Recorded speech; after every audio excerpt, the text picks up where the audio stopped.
Assalamualaikum dan salam sejahtera kepada Dr. Suzana. Saya, Ketua Kumpulan dari Kumpulan 7, ingin membentangkan tentang aktiviti kami bagi tugasan berkumpulan 1 iaitu projek meningkatkan kesejahteraan kanak-kanak. Seterusnya, saya akan memberikan sedikit pengenalan tentang aktiviti kami. Kami adalah dari Kumpulan 7 dengan nama kumpulan T7_Red Panda dan slot tutorial kami adalah pada hari Khamis Isnin hingga 3 petang. Kami menjalankan aktiviti ini bersama Persatuan Anak Yatim Balik Pulau di kawasan Taman Terbuka Botanika Kartun, Bandar Baru Air Putih, Balik Pulau. Seterusnya adalah ketua kumpulan kami iaitu saya, Muhammad Syawal bin Hamzah, dan alamat email saya adalah muhammadsyawal124@student.usm.my.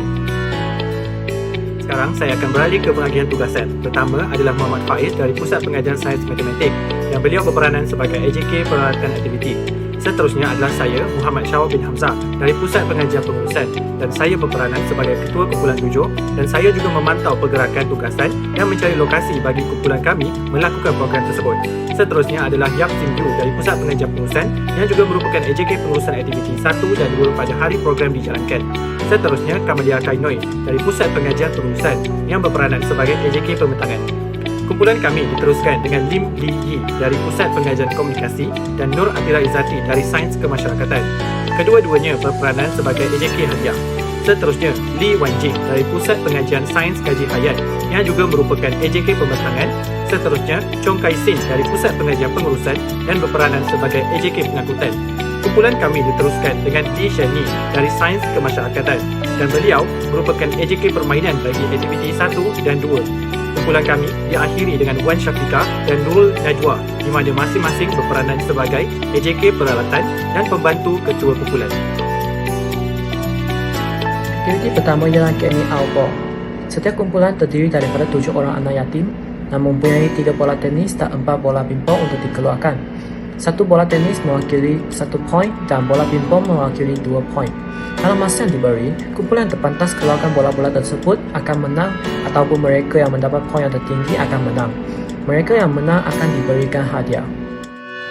Pembangunan diri dan keyakinan diri adalah aspek psikologi yang penting. Melalui permainan ini, kanak-kanak menghadapi cabaran dan cuba mencapai matlamat bersama-sama sebagai satu kumpulan.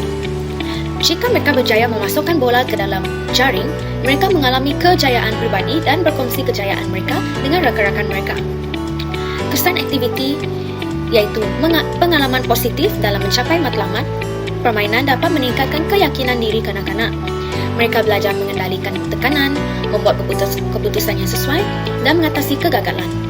Kejayaan dalam permainan ini dapat membina keyakinan terhadap kebolehan mereka sendiri. Membina kemahiran sosial melibatkan penglibatan dan interaksi sosial dan membentuk hubungan dengan orang lain. Dalam permainan berkumpulan, kanak-kanak mesti berkomunikasi, bekerjasama dan memahami peranan bukan supaya mereka untuk berjaya mencapai objektif permainan.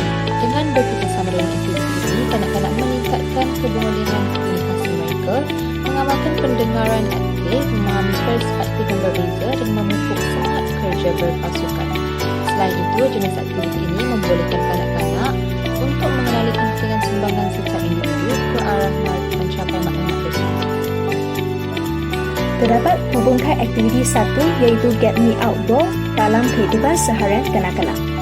Kelebihan yang pertama adalah pembinaan kemahiran motor halus kanak-kanak. Aktiviti ini dapat membantu kanak-kanak untuk meningkatkan kemahiran motor halus mereka semasa mereka cuba untuk mengeluarkan semua bola di dalam jaring tersebut dengan menggunakan lidi.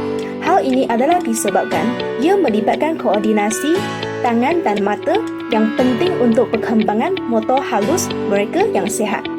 Kelebihan yang kedua adalah dapat bekerja sama untuk mengeluarkan bola-bola tersebut.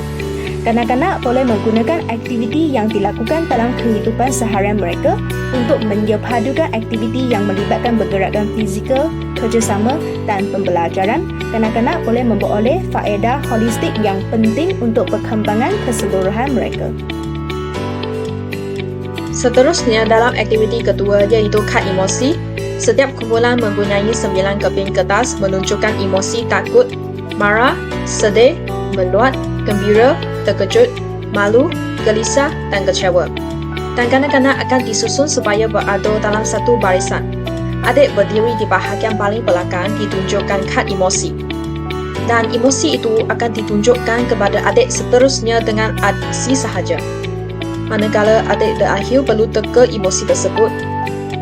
Dan pada akhir aktiviti, penjelasan tentang beberapa emosi dan cara untuk mengatasi emosi diberikan kepada anak-anak. Sekarang saya akan membentangkan tentang komponen psikologi aktiviti 2. Salah satu komponen psikologi ialah emosi. Menurut buku teks yang telah kita gunakan untuk ST231, emosi adalah perasaan yang mempunyai unsur fisiologi dan kognitif dan mempengaruhi tingkah laku seseorang. Manusia dapat meluahkan emosi melalui ekspresi wajah seperti yang telah dibuktikan oleh kanak-kanak dalam aktiviti 2. Selain itu, kognitif juga merupakan komponen psikologi aktiviti 2. Menurut kajian Bilaksi pada tahun 2023, manusia dapat memahami dan mengkategorikan banyak ekspresi wajah emosi dengan melihat isyarat non-verbal seperti aksi dan menggunakan isyarat ini untuk menentukan emosi yang dinyatakan. Ekspresi emosi adalah kunci untuk interaksi sosial yang berjaya dan komunikasi interpersonal yang berkesan. Aktiviti 2 adalah kehidupan harian.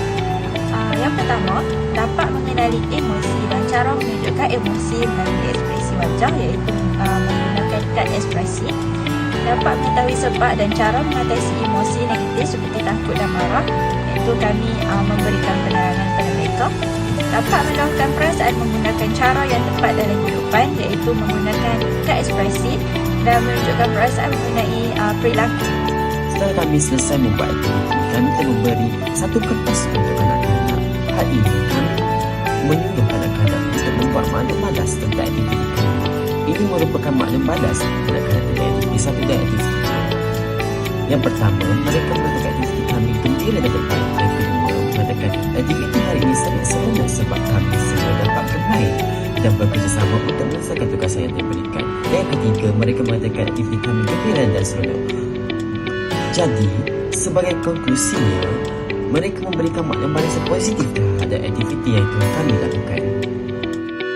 Seterusnya, saya akan menerangkan tentang refleksi bagi aktiviti kami. Yang pertama, kelebihan daripada aktiviti kami, iaitu aktiviti kami menarik dan menyenangkan kanak-kanak. Hal ini kerana kami mengenalkan aktiviti yang baru kepada kanak-kanak, kerana aktiviti kami jarang dilakukan oleh orang lain. Seterusnya, penyediaan alatan yang selamat dan hadiah.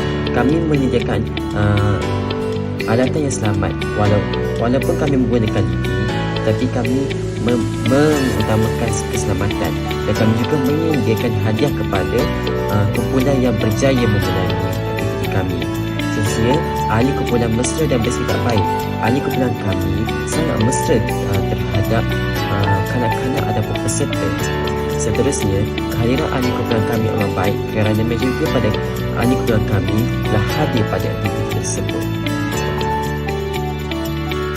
Kekurangan yang ahli kumpulan hadapi semasa aktiviti ini dijalankan, yang pertama ialah setengah kanak-kanak yang kecil tidak memahami maksud perkataan emosi dalam aktiviti 2. Hal ini kerana terdapat kanak-kanak yang berumur 13 tahun ke bawah dan mereka sukar untuk memahami apa yang kami cuba sampaikan. Yang kedua, sesetengah ahli kumpulan tidak dapat mengawal keadaan kanak-kanak yang terlalu gembira kerana aktiviti-aktiviti yang disediakan menarik bagi mereka. Cabaran yang ahli kumpulan hadapi semasa aktiviti ini dijalankan, yang pertama ialah kanak-kanak suka bermain bola dalam aktiviti 1 dan menyebabkan kesukaran untuk mengumpulkan semula alatan. Keadaan ini menyebabkan kami mengambil masa untuk melakukan aktiviti yang kedua. Yang kedua, kanak-kanak lebih matang bersifat malu dan kanak-kanak yang kecil bersifat aktif, menyebabkan kesukaran untuk mengawal keadaan. Kesimpulannya, psikologi kanak-kanak perlu dititikberatkan kerana perkembangan dan pengalaman awal dalam kehidupan seseorang akan memainkan peranan penting dalam membentuk personaliti, kemahiran sosial, kognitif, dan emosional mereka.